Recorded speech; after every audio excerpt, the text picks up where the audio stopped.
Mateus capítulo 12, versículo 1 até o verso de número 21. Diz assim a passagem, irmãos: Por aquele tempo, em dia de sábado, passou Jesus pelas searas. Ora, estando seus discípulos com fome, entraram a colher espigas e a comer. Os fariseus, porém, vendo isso, disseram-lhe: Eis que os teus discípulos fazem o que não é lícito fazer em dia de sábado. Mas Jesus lhes disse: Não lestes o que fez Davi, quando ele e seus companheiros tiveram fome, como entrou na casa de Deus e comeram os pães da proposição, os quais não lhes era lícito comer, nem a ele, nem aos que com ele estavam, mas exclusivamente aos sacerdotes? Ou não lestes na lei que aos sábados os sacerdotes no templo violam o sábado e ficam sem culpa? Pois eu vos digo, aqui está quem é maior que o templo. Mas se vós soubesseis o que significa misericórdia quero e não holocaustos, não teríeis condenado inocentes. Porque o Filho do Homem é Senhor do sábado. Tendo Jesus partido dali, entrou na sinagoga deles. Achava-se ali um homem que tinha uma das mãos ressequida. E eles então, com o intuito de acusá-lo, perguntaram a Jesus: É lícito curar no sábado? Ao que lhes respondeu: Qual dentre vós será o homem que, tendo uma ovelha, e no sábado esta cair numa cova, não fará todo o esforço, tirando-a dali? Ora, quanto mais vale um homem que uma ovelha. Logo é lícito nos sábados fazer o bem. Então disse ao homem: Estende a mão. Estendeu-a, e ela ficou sã como a outra. Retirando-se, porém, os fariseus, conspiravam contra ele, sobre como lhe tirariam a vida. Mas Jesus, sabendo disto, afastou-se dali. Muitos o seguiram, e a todos ele curou, advertindo-lhes, porém, que o não expusessem à publicidade, para se cumprir o que foi dito por intermédio do profeta Isaías: Eis aqui o meu servo, que escolhi, o meu amado, em quem a minha alma se compraz. Farei repousar sobre ele o meu espírito, e ele anunciará juízo aos gentios. Não contenderá, nem gritará, nem alguém ouvirá nas praças a sua voz. Não esmagará a cana quebrada, nem apagará a torcida que fumega, até que faça vencedor o juízo. E no seu nome esperarão os gentios. Vamos orar mais uma vez, irmãos? Feche seus olhos para que possamos orar ao Senhor nesse momento. Pai bendito, nós te louvamos mais uma vez em oração e nos colocamos diante de Ti, ó Deus, certos de que o Senhor em graça e misericórdia nos assiste em nossas necessidades. E agora, ó Pai, de maneira humilde e singela, nós nos colocamos diante de Ti, ó Deus, clamando da Sua parte o favor, em nos dar o entendimento acerca da Sua palavra, acerca da Sua verdade. Que sejamos por ela, Deus, instruídos, por ela confrontados e também confortados e consolados. Que o Senhor nessa noite, ó Pai bendito, fale conosco e que saiamos daqui transformados, ó Deus, edificados, amadurecidos, para a honra e glória do seu santo nome. E que agora, ó Deus, no momento em que vamos ouvir a sua voz, através da exposição das Sagradas Escrituras, oramos para que nada, apesar das muitas lutas que nós temos sobre nós, apesar das tarefas que irão começar amanhã, oramos para que nada esteja na nossa mente, no nosso coração, além da sua palavra, e que possamos voltar a nossa mente totalmente a ela. Que o Senhor nos abençoe, ó Deus bendito, é o que te pedimos humildemente, em nome de Jesus. Amém. Irmãos, nós estamos numa sessão do texto de Mateus, onde nós estamos chegando ao que seria um capítulo central do texto, quando nós consideramos os conflitos que Jesus teve em relação aos fariseus. Nós podemos considerar alguns capítulos ainda de Mateus que nos mostram como que esses conflitos com os judeus, especialmente fariseus e saduceus, foram se agravando à medida em que Jesus ia exercendo o seu ministério. Se você olhar o capítulo de número 15, verso de 1 a 3, capítulo 9, verso 3, 11, 14, 34, e também o capítulo 10, capítulo 11, e outros textos que nós vamos poder estudar em outras oportunidades, nos mostram que os conflitos dos fariseus com Jesus estavam se tornando cada vez maiores, cada vez mais graves. E o que nós podemos perceber é que por diversos momentos, em diversas circunstâncias, eles tentavam arrumar algum motivo para acusar Jesus de alguma falta, de maneira mais específica, acusar Jesus de heresia ou de alguma falha, de algum pecado, em que eles pudessem apanhar Jesus para que de alguma forma eles refreassem o ministério de Jesus, tendo em vista a abrangência que o ministério de Jesus estava alcançando ou tomando. Muitas pessoas iam até Jesus, e nós vemos isso de uma maneira muito clara. Haviam multidões em volta de Jesus, quando ele curava, quando ele ensinava, e isso obviamente estava incomodando os fariseus. Até porque Jesus, nos seus sermões, ele basicamente repetia as reprovações feitas aos fariseus por João Batista, que era aquele, segundo o texto, que veio preparar o caminho do Messias. Jesus, então, ele, em diversos momentos, à semelhança de João, reprovava os fariseus, reprovava a sua conduta prática, reprovava a sua religiosidade fria, uma religiosidade que não produzia frutos, que não gerava vida, mas uma religiosidade que colocava sobre os ombros daqueles que estavam sobre a sua responsabilidade um peso e um fardo que eles não podiam suportar. E é interessante considerar isso à luz dos versos anteriores, verso 28 até o verso de número 30, texto que nós tivemos a oportunidade de estudar no domingo passado, onde Jesus, depois de confrontar os fariseus e saduceus acerca do seu comportamento, repreender ou reprovar aquela geração que ele considera uma geração incrédula e inconstante, ele vai fazer aqui um convite, ele faz aqui um gentil convite, um doce convite, algo que diz respeito ao discipulado, ou seja, ao convite que Jesus faz para que nós nos tornemos seus discípulos, para que nós sejamos seus seguidores. O convite é um convite muito conhecido, e certamente você já o ouviu, mesmo que você não estivesse aqui no domingo passado, aquela palavra de Jesus quando ele diz: vinde a mim, todos os que estáis cansados e sobrecarregados, e eu vos aliviarei. Tomai sobre vós o meu jugo e aprendei de mim, porque sou manso e humilde de coração, e achareis descanso para a vossa alma, porque meu jugo é suave e o meu fardo é leve. Nós podemos perceber de maneira nítida o contraste entre o ministério de Jesus e a sua mensagem, que era dura, sim, em vários momentos, e a mensagem dos fariseus. Talvez uma das grandes diferenças que nós podemos encontrar aqui, quando consideramos as distinções entre a mensagem de Jesus e a mensagem dos fariseus, é que Jesus anunciava uma mensagem de graça. Embora ele chamasse os homens ao arrependimento de seus pecados, ele considerava e ensinava que a justiça do homem era decorrente de fé, e que, portanto, eles deveriam se arrepender de seus pecados e crer em Cristo Jesus como o único meio possível de se alcançar a redenção e a remissão de seus pecados e a salvação de suas almas.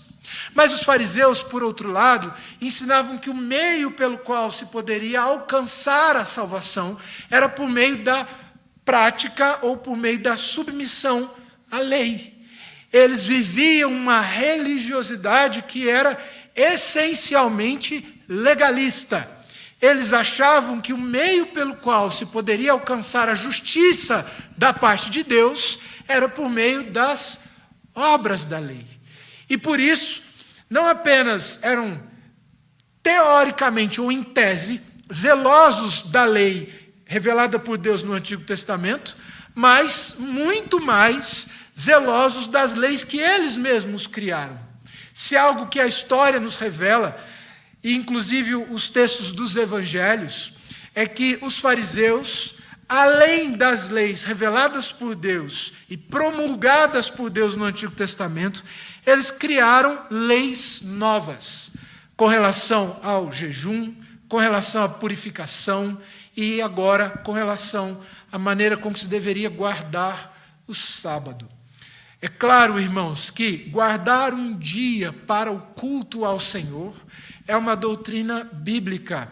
E o que Jesus vai confrontar dos fariseus, especialmente nesses dois blocos de texto, verso 1 até o verso 8 e verso 9 até o verso de número 14, não é o fato de que se deve ou não guardar um dia para o culto ao Senhor.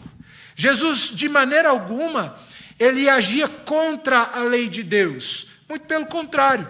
A sua palavra, através da sua própria boca, ele afirma que ele não veio tirar a lei, mas ele veio cumprir a lei. Ele não veio revogá-la. Ele não veio tirar a responsabilidade da igreja de se submeter a ela, como forma de gratidão e obediência a Deus pela salvação. Mas ele veio cumprir. É nesse sentido que a palavra de Deus nos ensina que o fim da lei é Cristo, ou a finalidade da lei é o próprio Cristo, é apontar para Cristo, e o cumprimento da lei a partir do ministério do próprio Jesus. Ele não veio revogar a lei, ele veio cumprir a lei. Então Jesus não está aqui eximindo os seus discípulos de se submeterem à lei, mas ele vai nesses dois textos reprovar a interpretação da lei feita pelos fariseus. É muito semelhante ao que nós vimos no Sermão do Monte, onde Jesus, em alguns momentos, vai dizer assim: ouvistes o que foi dito, não adulterarás, eu, porém, vos digo. Depois ele vai dizer: ouvistes o que foi dito, não matarás, eu, porém, vos digo. Jesus não está ali ampliando, como algumas pessoas costumam dizer, ou dando um novo significado para a lei do Antigo Testamento. Na verdade, Jesus está aplicando de maneira correta ou interpretando de maneira correta a lei revelada por Deus no contexto do Antigo Testamento. É o que Jesus vai fazer aqui. Ele vai reprovar os fariseus, não pelo fato deles guardarem um dia para o culto, mas ele vai reprovar os fariseus por interpretarem a lei de maneira equivocada e fazer daquilo que deveria ser um deleite para os homens e fazer daquilo que deveria ser um descanso para a alma da igreja, um peso e um fardo que eles não poderiam suportar. É muito interessante, irmãos, nós teremos a oportunidade de estudar mais profundamente aquilo que a palavra de Deus nos ensina a respeito de guardar um dia para o Senhor, para o culto, de maneira mais específica o domingo. Nós veremos isso na nossa escola dominical. E nós teremos a oportunidade de olhar alguns textos com mais atenção. Mas é muito interessante nós considerarmos aquilo que a palavra de Deus nos diz. Eu vou pedir para que você abra a sua Bíblia lá em Gênesis, no texto, logo nos primeiros capítulos, onde nós vemos ali a narrativa da criação, onde o Senhor, Ele cria todas as coisas que existem, e Ele então cria não só o homem, a natureza, mas Ele inclusive cria um dia para o descanso. Texto no capítulo de número 2, a passagem diz, a partir do primeiro versículo, da seguinte forma: Gênesis capítulo 2, verso 1. O texto diz: assim, pois, foram acabados os céus e a terra e todo o seu exército. E havendo Deus terminado no dia 7º a sua obra que fizera, descansou nesse dia de toda a sua obra que tinha feito. Algumas pessoas costumam dizer que no 7º dia Deus não faz nada ou não fez nada. Mas na verdade no 7º dia o que Deus faz é criar o descanso. Considere o texto de Êxodo, no capítulo de número 20, onde nós consideramos ali o texto da lei. E nos 4 primeiros mandamentos, que são aqueles mandamentos que diz respeito ao relacionamento do homem com Deus, o 4º mandamento, que diz respeito ao dia que se deve guardar para o culto ao Senhor, ao dia que se deve santificar, o texto nos diz assim no versículo 8, a partir do versículo 8, capítulo 20 de Êxodo. E o texto diz: lembra-te do dia de sábado para o santificar. 6 dias trabalharás e farás toda a tua obra.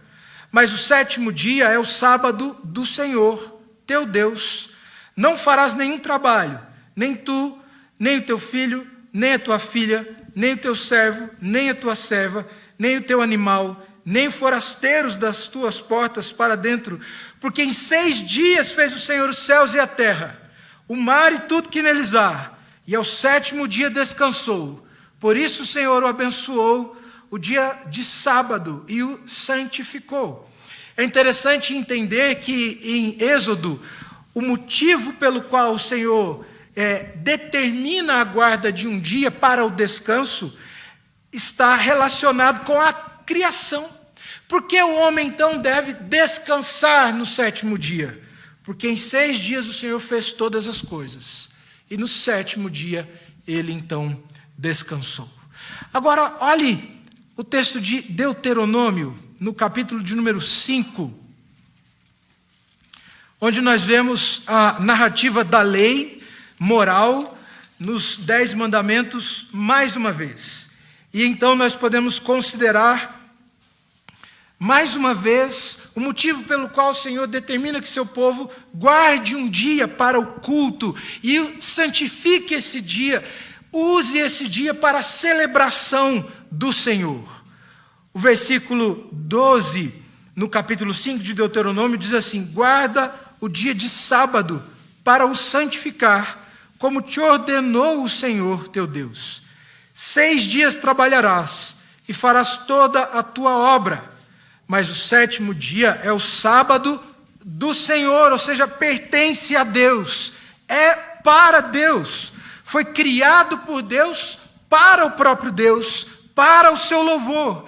E o texto diz: não farás nenhum trabalho, nem tu, nem o teu filho, nem a tua filha, nem o teu servo, nem a tua serva, nem o teu boi, nem o teu jumento, nem animal algum teu, nem o estrangeiro das tuas portas para dentro, para que o teu servo e a tua serva descansem como tu, porque te lembrarás que foste servo na terra do Egito, e que o Senhor teu Deus te livrou dali com mão poderosa e braço estendido, pelo que o Senhor teu Deus te ordenou que guardasses o dia de sábado.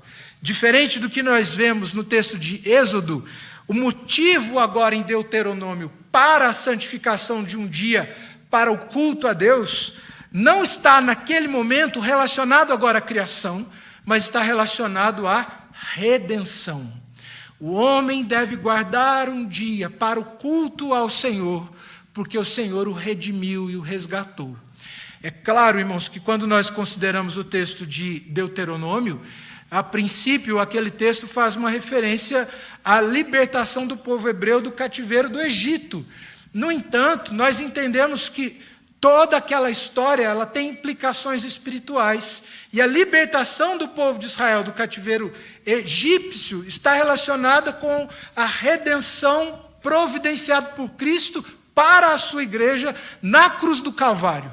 Portanto, nós devemos guardar um dia para o culto ao Senhor, porque o Senhor descansou no 7º dia, mas porque em Cristo nós fomos resgatados dos nossos pecados. E nós podemos entender então, irmãos, que no dia que o Senhor preparou para que nós cultuássemos a Ele, nós somos lembrados de que o nosso conforto, de que o nosso consolo e de que o nosso descanso está em Cristo Jesus. Nós paramos no domingo, porque nós temos a plena convicção de que nós podemos descansar em Cristo Jesus. O grande problema que nós encontramos nesse texto é que os fariseus eles foram muito além disso. talvez por zelo, ou talvez por mera religiosidade fria, morta, quando eles exigiam daqueles que estavam debaixo da sua autoridade coisas além daquilo que a palavra havia ensinado. O que por si só já é um equívoco, independente da motivação. Note que, independente da motivação desses homens, sejam elas legítimas ou não, o fato aqui é que Jesus está repreendendo eles por exigirem coisas que o próprio Deus não exigiu. Perceba que às vezes como crentes e aqueles que têm responsabilidades em relação aos crentes na igreja, liderança, pastores, presbíteros, hoje estava conversando com o Sérgio de manhã a respeito disso, como que às vezes alguns homens, se valendo da sua autoridade ou do seu título, usam isso para se beneficiar ou alcançar algum tipo de vantagem. Mas perceba que independente da autoridade que esses homens tivessem, eles não tinham autorização para exigir aquilo que a palavra de Deus não exige. E é isso então que o Senhor Jesus está reprovando aqui. A história da igreja diz, por exemplo, que os fariseus reprovavam os judeus caso esses enfiassem a mão num saco de grãos e os grãos escorressem pelos seus dedos. Se eles fizessem isso, eles estariam incorrendo na quebra do 4º mandamento. Legalismo. Em momento algum a palavra de Deus havia exigido isso, o Senhor havia estabelecido regras como essas. E aí nós vemos um momento então que há mais um conflito dos fariseus com Jesus, e nós podemos perceber aqui que eles vão se valer da doutrina do 4º mandamento para então questionarem Jesus ou tentarem pegar Jesus em alguma falta. Eu achei muito interessante algo que um teólogo chamado Don Carson diz a respeito desses conflitos, quando ele diz que os conflitos sobre o sábado não são um motivo para o complô contra Jesus, mas a oportunidade para o complô contra Jesus. Ou seja, os fariseus não estavam necessariamente preocupados com a quebra ou não do 4º mandamento aqui. Na verdade, o que eles estavam fazendo era simplesmente usar aquilo como um motivo para apanharem Jesus em alguma causa, para apanharem Jesus em alguma falta. E eles então vão buscar pressionar Jesus de alguma forma que eles pudessem usar contra o próprio Cristo, e então talvez prendê-lo, ou como nós vemos no versículo de número 14, até mesmo tirar a sua vida. A questão aqui é que Jesus estava passando por um determinado lugar com os seus discípulos, e os discípulos então passaram a colher espigas e a comer. Então os fariseus vão aqui questionar Jesus acerca da postura dos seus próprios discípulos. Quando eles dizem assim, verso 2, os fariseus, porém, vendo isso, disseram-lhe, eis que os teus discípulos fazem o que não é lícito fazer em dia de sábado. Eles estavam reprovando aqui, nesse momento, os discípulos de Jesus, de uma maneira direta, mas de uma maneira indireta, eles estavam reprovando, era o próprio Jesus que consentia com aquilo.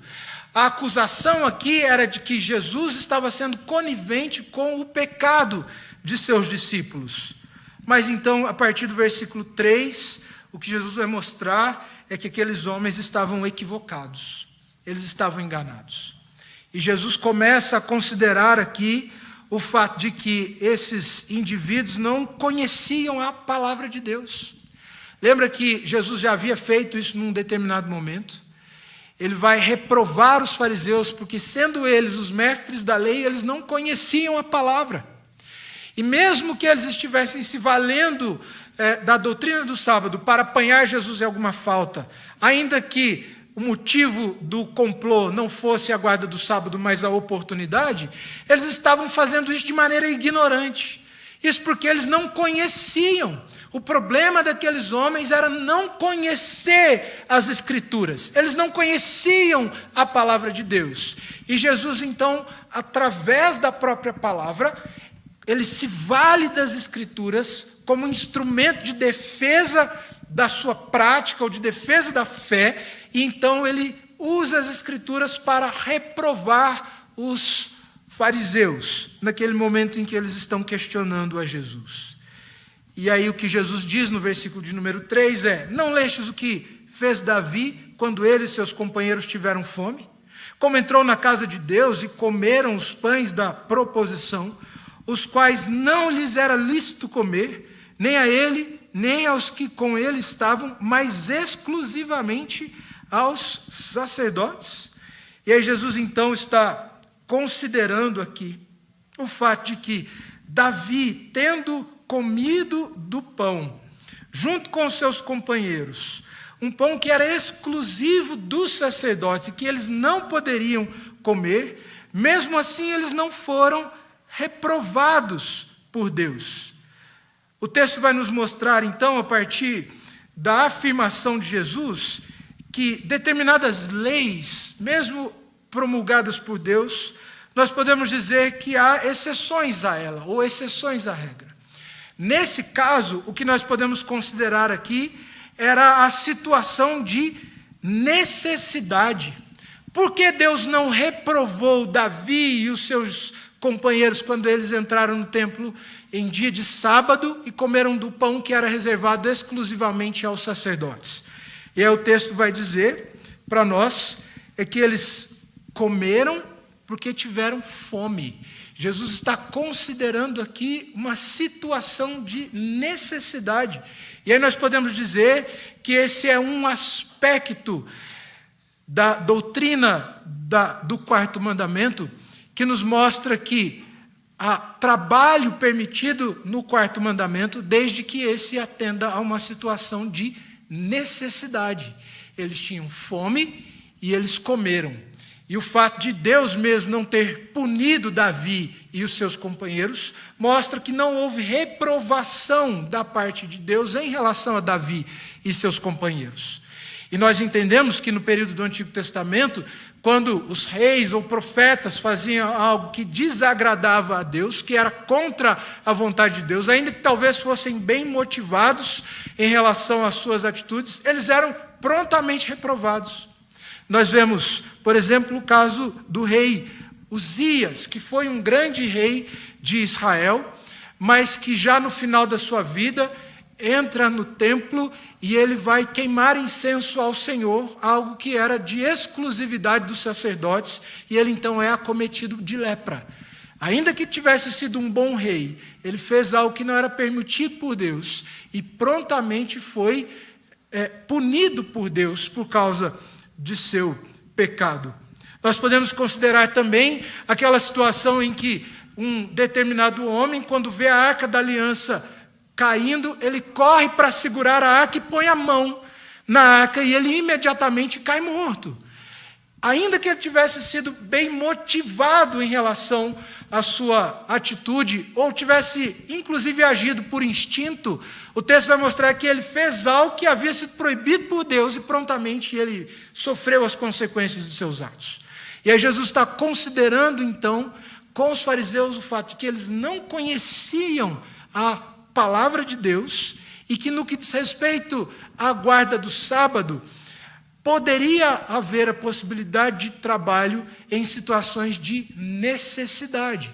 E nós podemos entender que, nesse texto, a condição dos discípulos de Jesus se enquadra dentro deste quadro.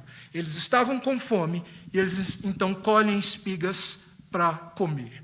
E aí Jesus vai citar um outro exemplo, onde ele diz assim: ou não lestes na lei que aos sábados os sacerdotes no templo violam o sábado e ficam sem culpa? Pois eu vos digo, aqui está quem é maior que o templo.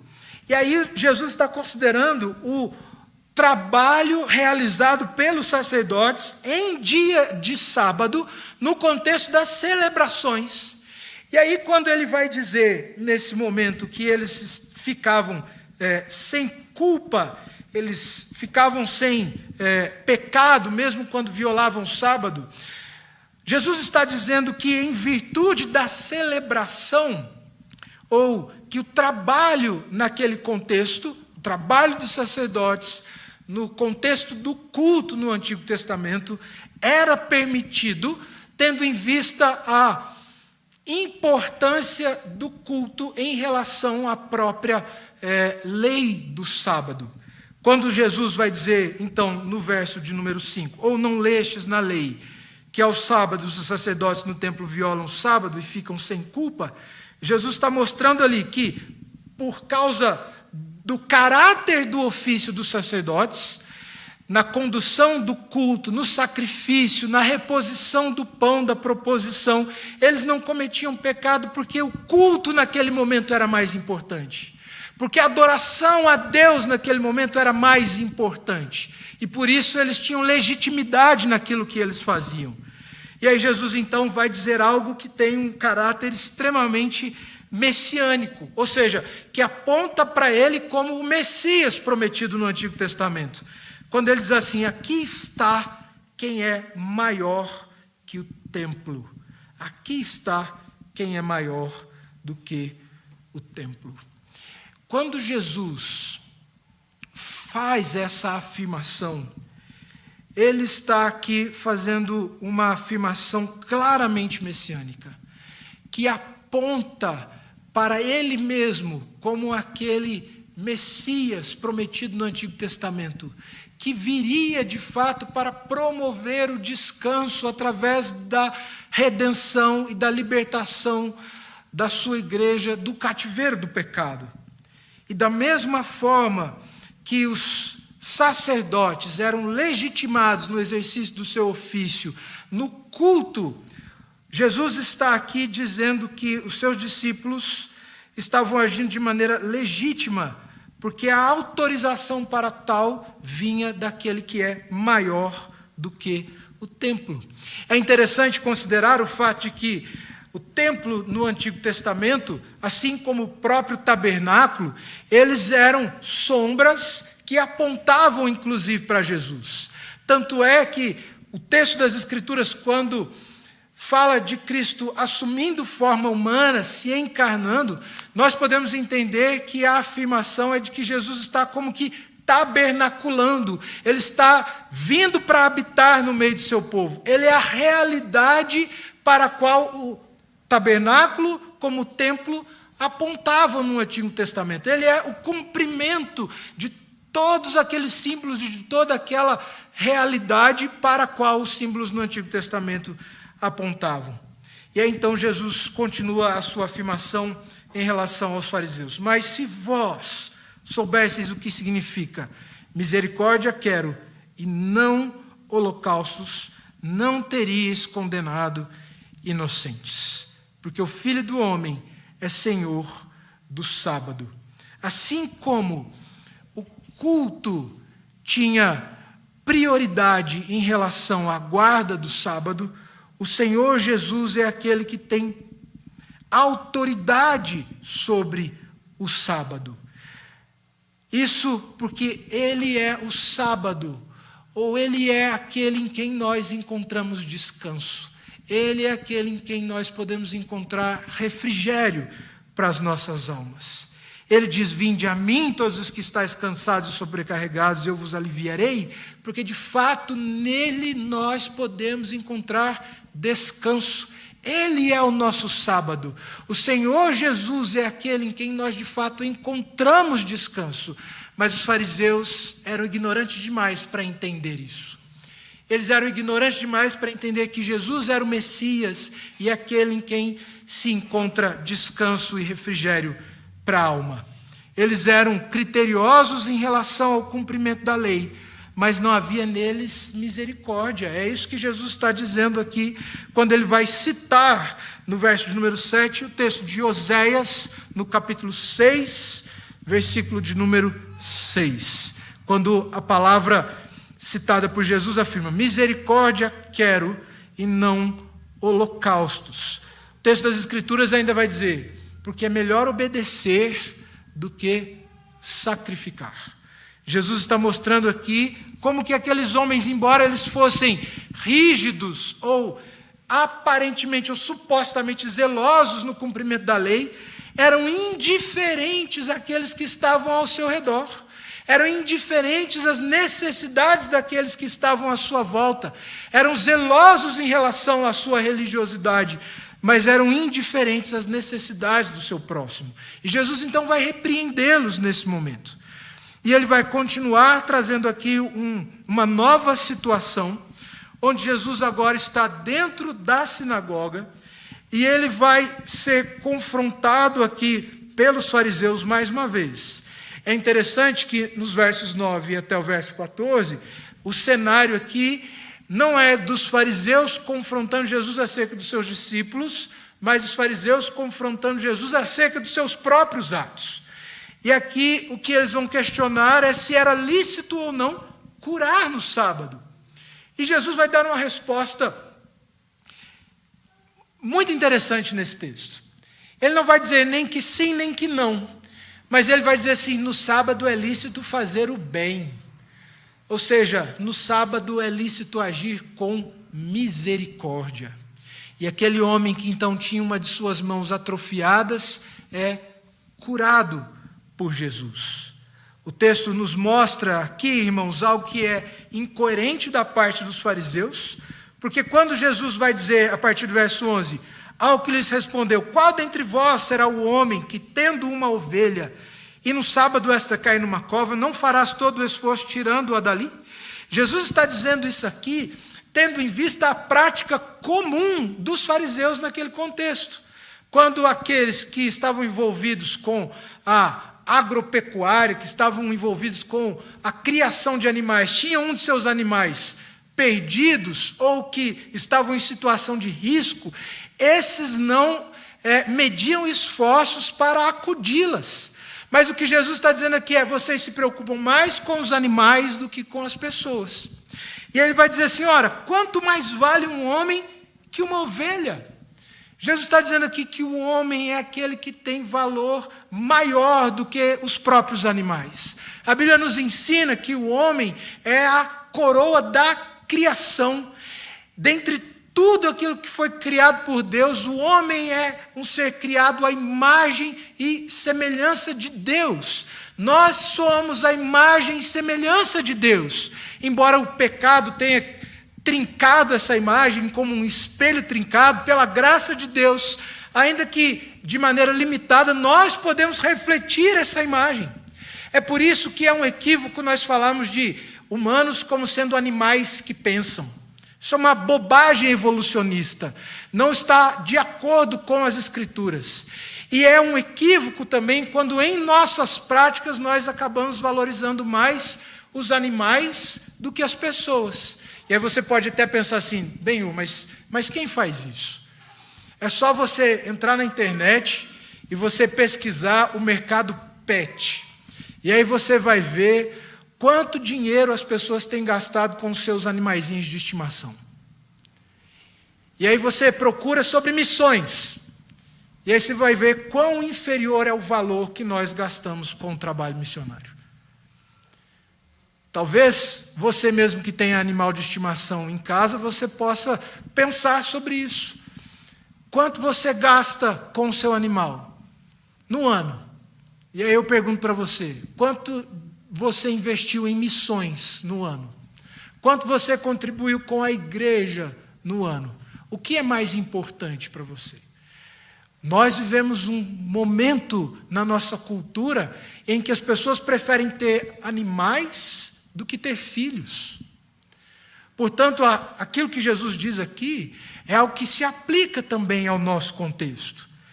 E ele vai dizer: quanto mais vale um homem que uma ovelha? E aí então ele diz: logo é lícito no sábado fazer o bem. Jesus está respondendo de uma maneira, podemos dizer, muito inteligente, quando ele fala aqui com os fariseus. É lícito ou não curar no sábado? E olha aqui, as discussões relacionadas ao sábado naquele contexto, com relação à assistência àquelas pessoas enfermas, tinham a ver com cuidados médicos propriamente ditos.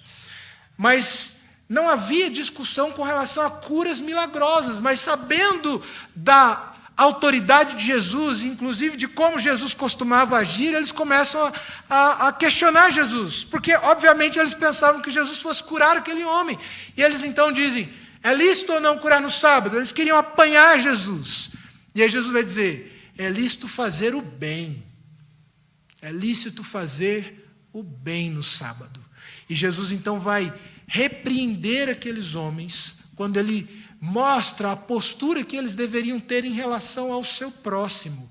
Até aqui nós estamos considerando duas possibilidades de ação naquele dia em que o Senhor reservou para o culto. Necessidade.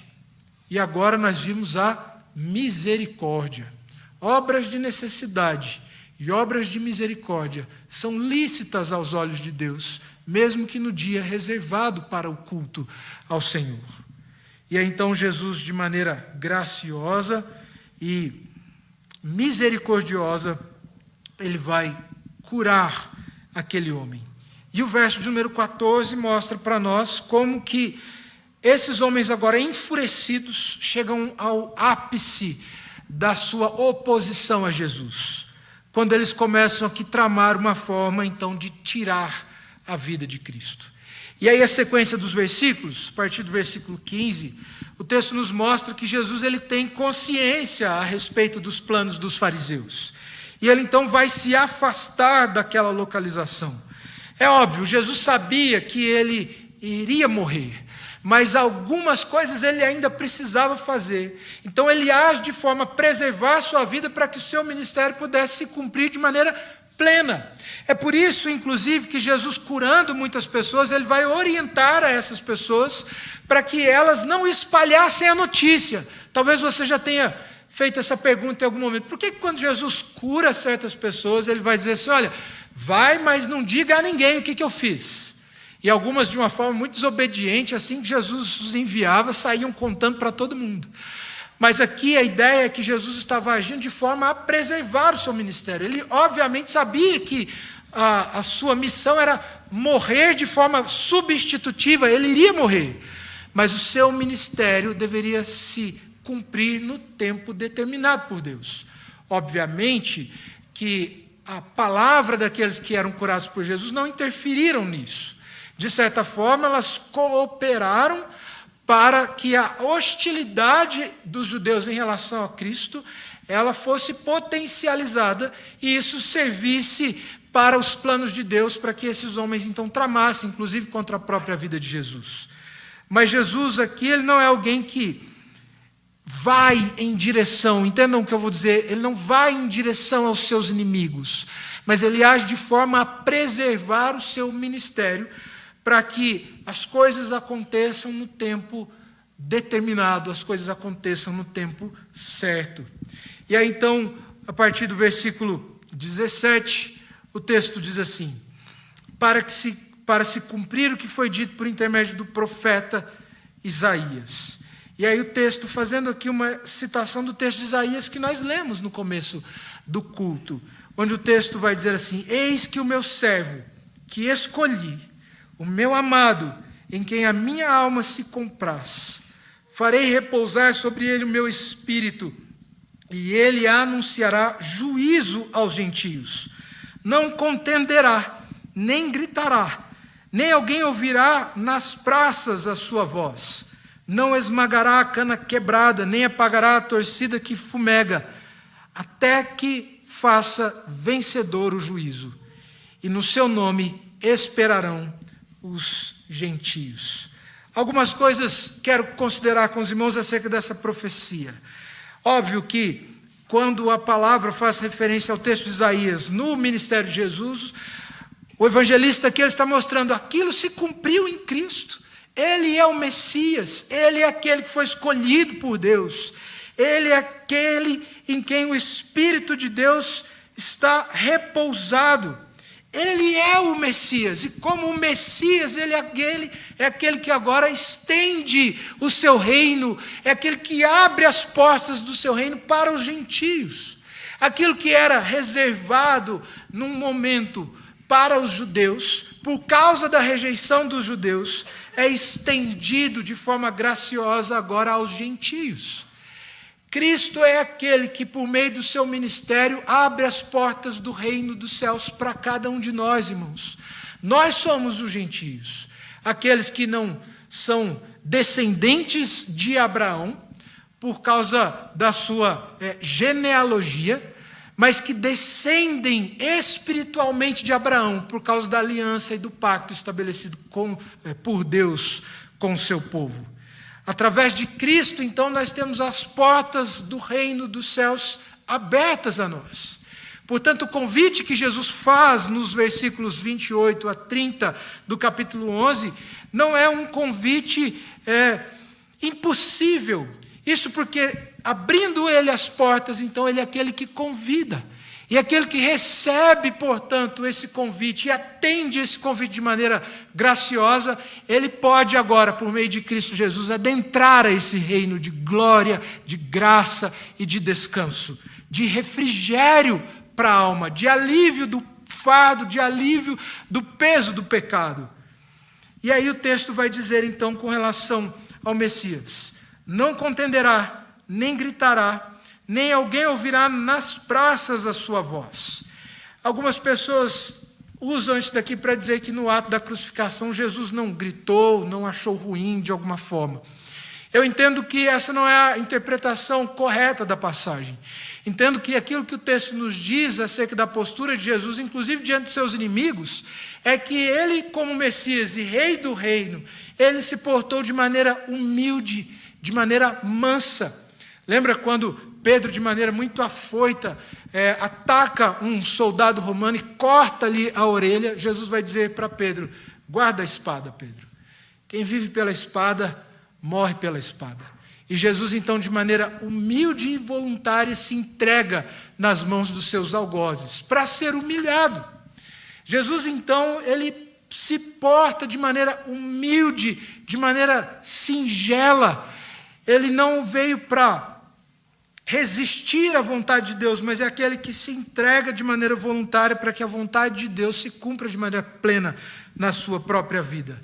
Ele é aquele que veio como rei e agiu de forma humilde, servindo os seus discípulos, lavando os pés deles e mostrando a sua submissão a Deus e o serviço em relação ao próximo de maneira plena quando é encravado na cruz do Calvário. Mas o texto nos diz ainda no verso 20: não esmagará a cana quebrada, nem apagará a torcida que fumega, até que faça vencedor o juízo. A palavra aqui, ela tem um paralelo, nós podemos dizer assim, uma relação com o convite que é feito por Jesus no capítulo 11. A cana quebrada, a torcida que fumega, ela aqui é uma referência aos gentios. Aqui é uma referência àqueles que sofrem. Aqui é uma referência aos doentes que precisam de Cristo, para quem Jesus veio. Lembram daquela situação em que Jesus é confrontado pelos fariseus porque ele comia com pecadores e publicanos? E aí Jesus vai dizer assim: olha, os sãos não precisam de médico, eu vim para os doentes. O texto está dizendo isso aqui nesse texto. Ele não veio oprimir os quebrantados, ele não veio hostilizar os humildes, ele não veio agir de maneira leviana ou legalista em relação àqueles que sofrem, mas ele é aquele que veio estender o reino aos humildes, aos quebrantados, aqueles que têm sobre si um fardo pesado. E aí o texto conclui no verso de número 21: e no seu nome esperarão os gentios. Jesus é aquele que, sendo Deus, se fez homem, se encarnou, assumiu forma humana, e então abriu as portas do reino para os gentios através da cruz do Calvário. Nele nós podemos encontrar conforto, consolo e descanso para a nossa alma. O convite que Jesus faz, ele é um convite coerente com a sua autoridade, coerente com o seu caráter. Ele nos diz: vinde a mim, porque ele é aquele de fato em quem nós podemos descansar. Ele é aquele em quem nós podemos encontrar conforto e refrigério para a nossa alma. Essa é a grande lição dessa passagem, irmãos. Essa é a grande mensagem do texto. Em Cristo nós podemos encontrar descanso. Em Cristo nós descansamos. Muito mais do que o corpo físico, mas os tormentos da alma. A exortação, é claro, e o alerta é para que não sejamos ignorantes em relação a essa palavra, como os próprios fariseus, que olhando para o seu próprio legalismo, deixaram de perceber a graça que estava diante deles, na pessoa de Cristo Jesus. Que Deus nos ajude então, irmãos, a encontrarmos esse conforto e esse consolo em seu Filho amado. Que Deus nos abençoe.